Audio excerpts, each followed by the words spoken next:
હવે જે માણસ ભક્તિ માર્ગ ઉપર હાલતો હોય, સ્પિરિચ્યુઆલિટીમાં આગળ વધતો હોય, એ માણસનો લોકો વિરોધ એટલા માટે કરે કે એને એમ લાગતું હોય કે ભાઈ આ સંસારમાં જન્મ લીધો છે તો સાંસારિક જીવન નથી હોતું.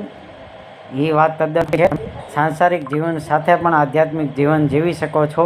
એના માટે તમારે શેડ્યુલ કરવું પડે, શેડ્યુલને ફોલો કરવું પડે, ટાઈમ મેનેજમેન્ટ કરવું પડે. એ બધું કરો એટલે ઓટોમેટિક તમે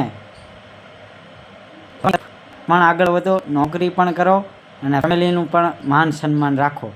પણ એ બધું મેન્ટેન કરતાં આવડવું જોઈએ માણસને. ખાલી એકલું પૈસા કમાવા માટે તો આપણે કાંઈ જન્મ નથી લીધો મારા ભાઈ. પૈસા કમાણી છે ભક્તિ, દાન, પુણ્ય અને હંમેશા પરોપકાર્ય સત્કર્મ એ સાચી કમાણી છે. ઉપર લઈ જઈને જવા જેવી વસ્તુ હોય તો એ જ છે. પૈસા તો આજે છે, કાલે નથી. માટે એ વાત ધ્યાનમાં રાખો.